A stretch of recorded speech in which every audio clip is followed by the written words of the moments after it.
Hey, listen, today's special guest has a combined winning percentage of 45-21, has led the Rattlers to back-to-back 9-season wins, brought pride and bragging rights. You know how you like I did that, right? See, please get up to today's special guest, Coach Willie Simmons. Let's go. What's up, Coach? How's it going, gentlemen? How's it going? We going well. How about yourself? Doing well, doing awesome. Let's go. I appreciate you for joining for the show. Listen, we've been trying to make this happen for a long time. Appreciate it. How was your 4th of July, by the way? Man, it was great. It's always, exciting. Celebrate spending time with family. Right before football season starts, we try to get as much family time in as possible. So we're excited about, where we are, where we're headed, and it's gonna be a great year for us. Awesome. Kofi, go ahead. It's your coach. Go ahead, pop it off. Yeah, that's my coach, man. He barbecuing and making breakfast for everybody and everything. I got to get over there and get one of them breakfasts with with Coach Simmons and get some of that barbecue. But I want to start just by saying, I mean, it's been a long off season, but it ain't been as long as last year's off season. I think it pales in comparison. So talk about some of the difference between this off season and the mega long off season that you all had this time last year. Well, obviously, the decision to not play in 2020 was indeed a tough one. Obviously, we saw the landscape, saw what was going on, and wanted to put safety first. And so, having that 700-day layoff, it was tough. It was difficult to keep the guys motivated, to keep them, going every single day, because sometimes they didn't see the light at the end of the tunnel. You tell them that there's going to be a season, but it's going to be a full, year and a half away. So a lot of those guys really struggle doing that transition. But this year, obviously coming off, a playoff berth, 9-win season, literally being 1 point away from having a chance to play for a SWAC championship. Our guys are hungry, they're eager. They've been back at it since January. As soon as the semester ended, they went home for a couple of days and then came right back this summer. And I've been training extremely hard. So this team is motivated. We feel like we've added some key pieces. And again, we're looking forward to reporting July 28th. And, getting this thing going is right around the corner. Absolutely, Coach. And let me ask, with the turnover in your coaching ranks, how do you keep the consistency and success? Because, a new voice, a new opinion, a new way of coaching. How do you keep everybody on the same page?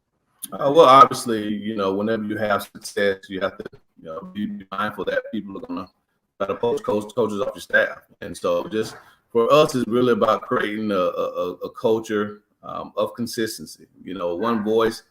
We set the tempo, every day from the top down. So everyone believes in what we're selling. Our 7 F's are the foundation of our program. So any coach who comes into the fold, he has adopted that philosophy. It's a player-driven program that we're running. We want the student athletes to take ownership of their football team, of what we're doing, of their lives. And so, we continue to bring in coaches who share those philosophies, who are about developing young men.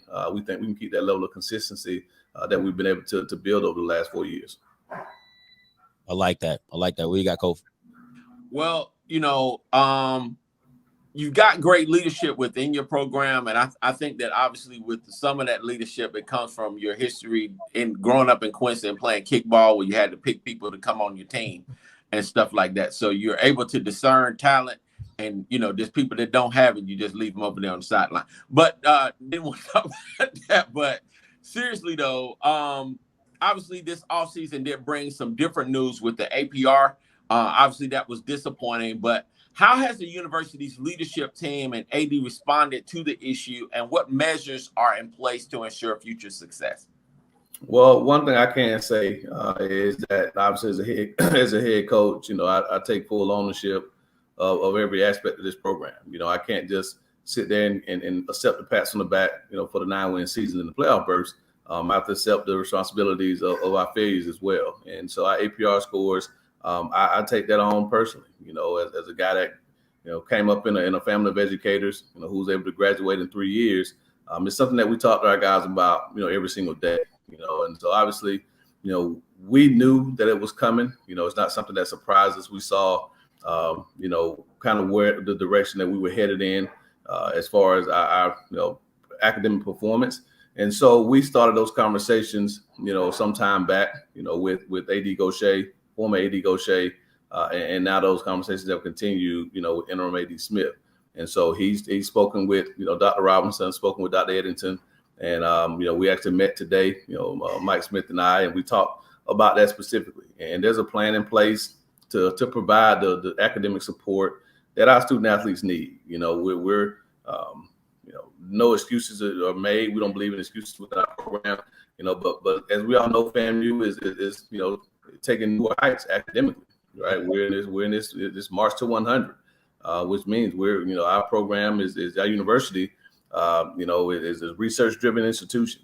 And so as an athletic program, we have to be very mindful of the student athletes that we recruit, that we bring in, because they're in a competitive field with some of the best and the brightest in the country when they come to Florida A&M, and they're sitting in classes with, Rhodes Scholars and 4.0 students and kids with almost perfect ACT and SAT scores.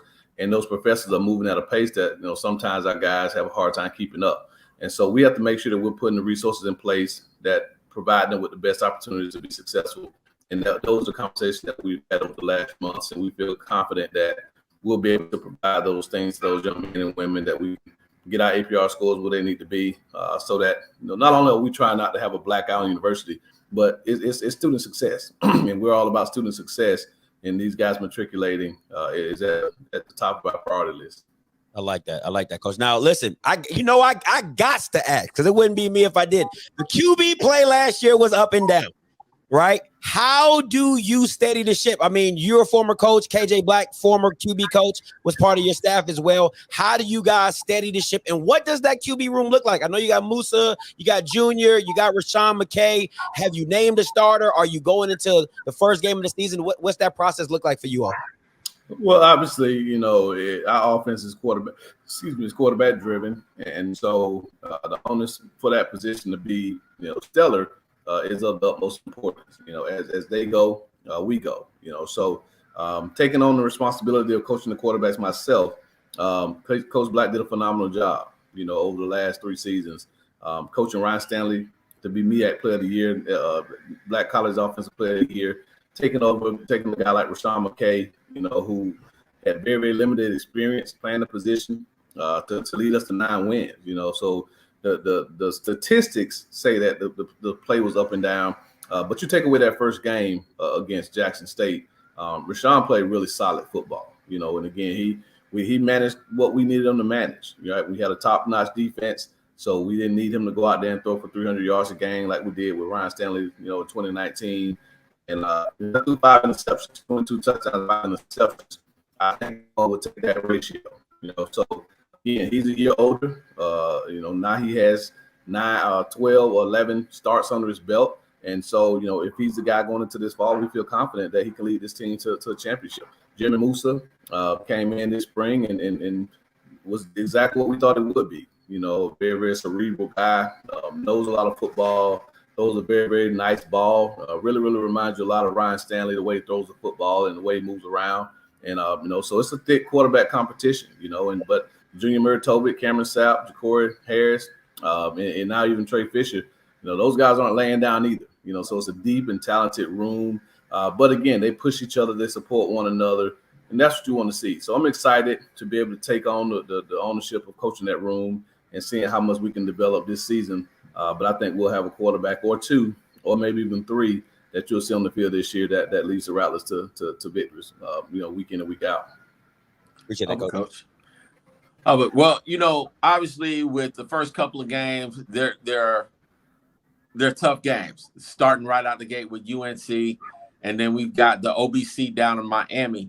Deion has done a lot at Jackson State. He's elevated the profile of Jackson State, not just for the school, but the athletic program. How has his presence at Jackson State affected your approach to recruitment and the whole program? One, I tip my hat to the job they've been able to do. Whenever you sign the number 1 player in the country at an FCS program, it's unbelievable, and he's attracted a lot of top-notch student athletes to Jackson State to make them a very, very competitive team. For us at FAMU, we don't get really caught up in what other people are doing. We're trying to figure out the best way to build our program to where we can attract the type of talent that we need to compete year in and year out. And so, before Coach Prime came to Jackson, we were in the business of trying to recruit the best and the brightest, right? Calvin Ashley was a 5-star recruit coming to us, a couple of years ago. Marquise Bell, former unarmed All-American. Keenan Forbes, was an All-American coming out of high school. And so, we've always felt with our brand, that Rattler brand that we have, that we can go out and we can recruit anybody in the state of Florida, anybody in the Southeast, and in many cases, nationally. And so, what he has done, I think he's brought awareness to the fact that top-notch student athletes are seriously considering HBCUs now, as opposed to just saying it like they were in the past. But his recruitment and the things that he's done at Jackson haven't really changed what we do. We're always been in the process of building a program that's sustainable, that's able to attract and retain the best and the brightest, and that's what we're going to continue to do. Awesome. Coach, I'm going to ask you, I'm going to kind of tip into Kofi's question as well. He has it coming up. What did you learn from last season, right? Because you started off the season with the 1-point loss. Your team kind of your team went through some trials of trying to figure out what it was offensively. If you were going to be a passing team, a running team, you end up being more of a running team than a passing team. And then on the back end against Southeast Louisiana, you guys come up short in the big game. You get to a passing game with Southeast Louisiana, special teams kind of comes through. But overall, what are some takeaways that you felt like, I'm going to bring this into the next season so we can be better and be well prepared? Well, obviously, every year you do a self-assessment and you try to figure out what you did really well and you try to figure out what you need to improve upon, So what we did well, I thought we were a very, very good second half football team. So our conditioning was great. I took my hat to Coach Cole Forney, our head strength conditioning coach. I feel like he's the best in the business. Our guys were in better shape than everybody we played. And, so we did really well in that regard. Defensively, whenever you can finish top 10 nationally, we did a lot of really, really good things there. Had the National Defensive Player of the Year, 1 sack short of tying the school record. And led really 1, 2, or 3 in the conference in every major statistical category defensively. So we did that really well offensively. I thought we developed a healthy balance of running pass. What I did notice was the 3 games we threw the ball the most last year we lost. The first game against Jackson State, the South Florida game, and then obviously the playoff game. And a couple of those South Florida in the playoff game we got down early. So we kind of had to throw the ball a little more, but the more we can establish the run, have a consistent run game, stay balanced in multiple where we're equally, able to throw the ball and run the ball. I think that, gives us more success on that side of the ball, But the thing that I learned is that, we're right there. We're close, but we've been close. So it's about how do we find that 1 point, figuratively speaking. How do you find those key moments, those critical moments, to make sure that we make that key play when it's time to be made. Well, we see the adjustments coming a little bit faster. We're able to put our players in position a little bit quicker and make them understand what we're doing. That's what we're working on, this offseason, really raising our football IQ. They've done a really good job of understanding the what's. What are their assignments? What are they supposed to do in every play? Now it's about taking that next step as athletes and understanding the why. When I call this play, why am I calling this off play? Why is Coach calling this call on 3rd and 5? Why is Coach Davis, our team's coordinator, angle punting in this direction? So really understanding more of the whys of the game, making them think as we think as coaches. I think that's something we can take a big step in this coming season. Absolutely. What you got, Coach? Coach. So really, having participated in the playoffs and seeing the playoffs and playing in that, obviously getting to that championship level is a process. I literally remember when Coach Jimmy Johnson, people don't remember this, but Coach Jimmy Johnson took the Canes to the Sugar Bowl and they got beat like 35-3. And then they went and played Penn State and they lost that game too. And people were questioning, his ability to win the big game. And then they come back and they finally get it done. How far are HBCUs from really competing for a national title with the North Dakota States of the world? Well, that's a very, very interesting question, and it's one that I think takes into consideration a lot of factors. When you look at North Dakota State, South Dakota State, Montana, Delaware, Maine, Rhode Island, some of those kind of perennial FCS powers, look at their name, the University of North Dakota, North Dakota State University, University of Delaware. These are the flagship schools in their states, right? So the resources that they're able to acquire far outweigh what we can in many cases at our level, right? And so, you kind of put those teams almost in the category of an Alabama, right? And SC and Notre Dame when it comes to FBS football, right? Because people think, and I make distinction all the time, it's really not the gap is not really so much FBS to FCS. The gap is really those elite Power 5 schools to everyone else, right? The type of money they generate, the fan following, the stadium sizes, the resources that they're able to to acquire, the TV network and rights that they have. That's why you see teams like SC and Texas and Oklahoma jumping ship to the Big Ten and the SEC. When you can get close to $100 million in distribution at the end of every year because of a TV deal, imagine how much that sets you apart, from your competition. So when you look at schools like North Dakota State, some of those flagship institutions in those states, their athletic budgets trump ours sometimes 4-1, right? James Madison, who just went up to FBS and a couple other programs, I mean their athletic budgets are in the 40 millions, right? Some of their budgets are larger than some Sunbelt schools. And so when you look at the fact that they're spending $40 million on athletics and FAMU is spending, we're struggling to try to spend 10, I mean, there's a huge disparity. So imagine the number of coaches you can, not coaches per se, but imagine support staff, imagine athletic trainers and strength conditioning coaches and training tables and all those type of things that they're able to provide their student athletes. That's where we're trying to close that gap. So a lot of things that Coach Prime is talking about is really geared towards that. How do we as HBCUs, as low resource institutions, close that gap, that financial gap that kind of separates us from the North Dakota States of the world? Because, when you win 10 of 11 national championships, it ain't just great coaching, right? I mean, there are some really good coaches, but, the coaches who left North Dakota State that went on to other programs at the FBS level hadn't won national titles, right? I don't even know how many conference titles they've won, so they clearly have a machine there in North Dakota State that just keeps rolling, regardless of who the head coach is. It's a system. The entire state of North Dakota is behind North Dakota State, or South Dakota, or Rhode Island, or Maine, or Delaware, and those other places. So we're closing the gap, but realistically, you're talking about a $25 to $30 million gap in budget, athletic budget, compared to what we are with them right now. Ooh, that's tough. Hey, Coach, we got 2 more questions. We're gonna let you go. We hear the kids in the back. All right. What should FAMU fans expect from the Rattlers, from you, from your coaching staff, from your players for next year?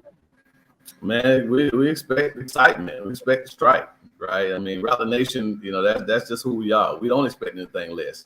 And so, when we came into this program and we, set the foundation for what we expect to be, we never wavered from that.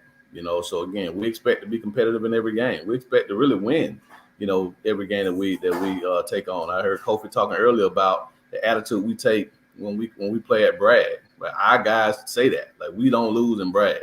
Mm-hmm. We don't really want to lose anywhere, but we definitely ain't trying to lose at Bragg, right? And so there's just a level of expectation that's there, whether it's the football program, whether it's the Marching 100, whether it's our student section, our university profile. We say we are the best, right? And I think that's why so many people have some issues with Rattler Nation sometimes, because when we say we brag different too, right? It's because we expect to be number one. We say we're the school of first, and we number 2 is not good enough for us. And so in our mindset, it's championship or bust. We're not settling for a 1-point loss, to a team and saying, hey, we're right there. No, we expect to win championships, and that's what Rattler Nation has always been, and that's what we'll continue to be. So, our fans, they challenge me to go out and win games, and I challenge them, right? I heard you talking about that $20,000 threshold, 20,000 fan threshold. Hey, I expect to hit it.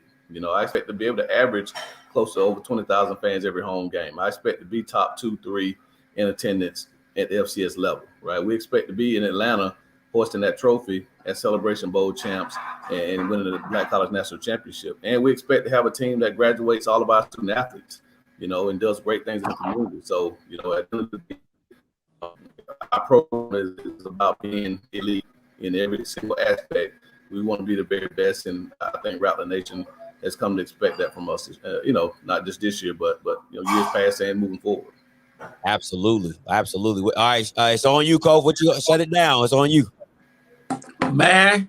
So I know the slogan. We haven't changed it with leave no doubt and everything like that. So we had a couple of questions in regards to the uniforms and everything. So when we getting the black uniforms, man, we need the black uniform with the black helmets, with the swag on it, so we can take that top spot. Even though I think our uniforms are off chain with the helmet and everything, but when we getting them black uniforms, man, when we get. So I definitely want to be up with the new school. I know everyone likes the black look, the all black look, but we haven't even worn all of our combinations yet, right? Oh, wow. We have 2 helmets, our traditional orange helmet.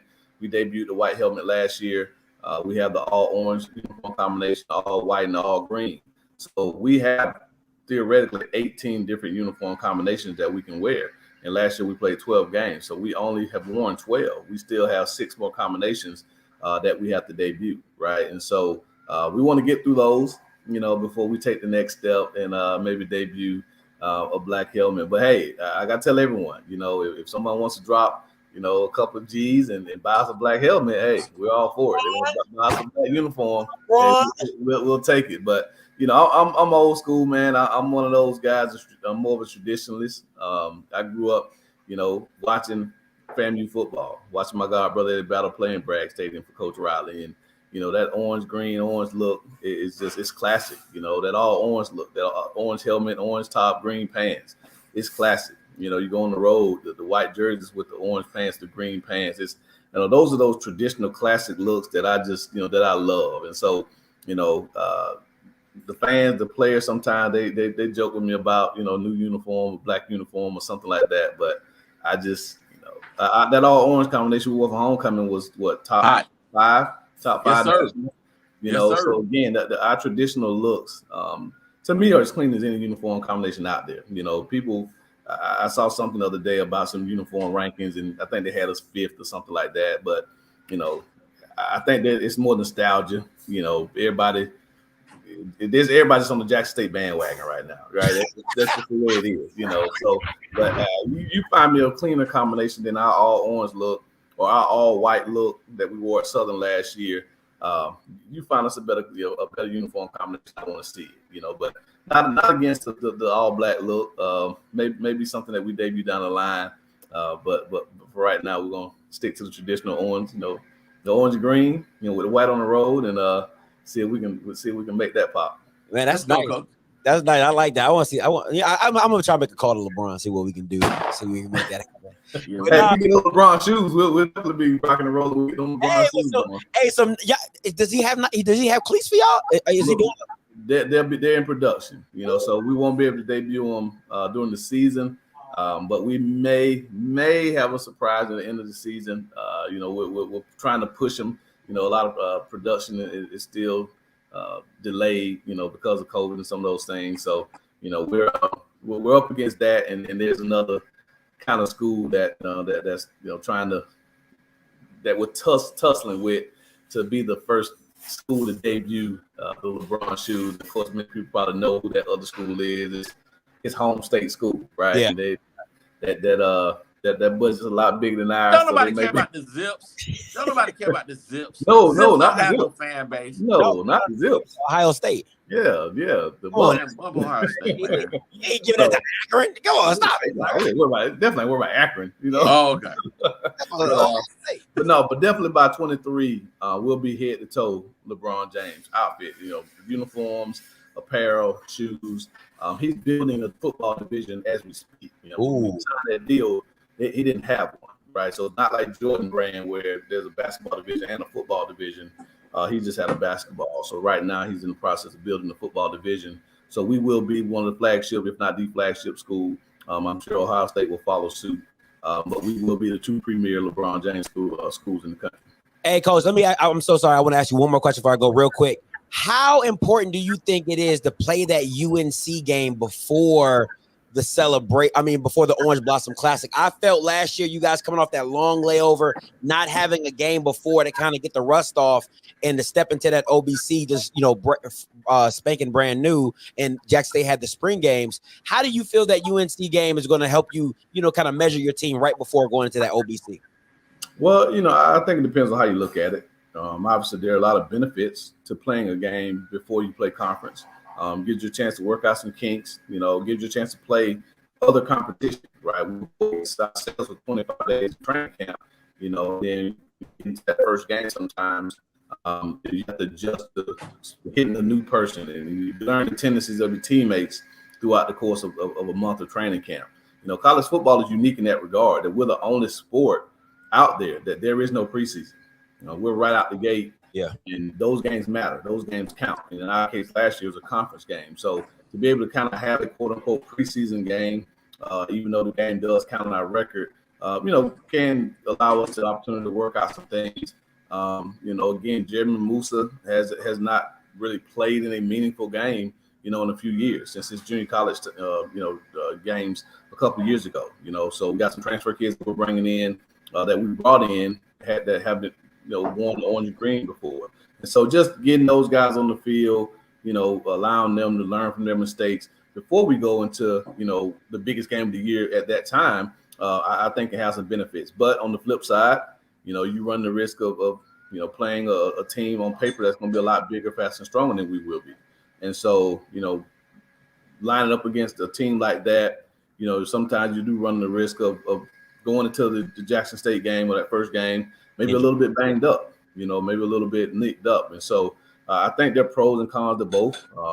Probably would have felt a lot better if it was a Division II opponent, maybe the SWAC MEAC or something like that. But, again, we understand why we play those guaranteed games. And, at the end of the day, we're going in to try to make, we in history. We whooped up on Power 5 before at FAMU. It ain't something that we're not accustomed to. But we want to be one of the first teams in a long time, particularly as an HBCU to beat a Power 5 program. We've had a few beat FBS teams over the years. Bethune beat FIU a couple of years. Howard went out to UNLV and pulled off the upset.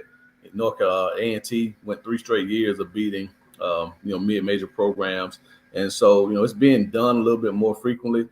But I still remember the national uprising, so to speak, when Appalachian, right, and it kind of transformed the profile of their program when they were able to go in Ann Arbor and pull off the upset. So, we can do something historic like that to start the season off. I really think it will go a long way and continue to raise the profile of not only our football program, but our institution as a whole. And so I think it's a great opportunity. We're looking forward to having a LeBron James versus Michael Jordan debate on the football field.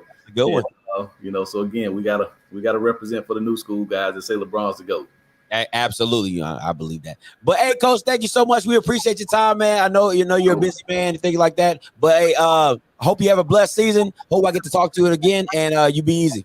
Thank you, guys. I appreciate it. Go Rattlers. No problem, Coach. Let's go. Oh my gosh, with the strikes, Lord. What is that in his contract? Does he have to do that like every time? Man, you get down there. I promise you. See, you just did it. You thought you was Michael, but you did it. So what I'm saying is, when you get in the culture right there, until you do right by me, right there. Hey, yo, Scotty, you going crazy for this one. You do right, bam. We see what you're doing. We salute you. Hey, let's get it started. It's back.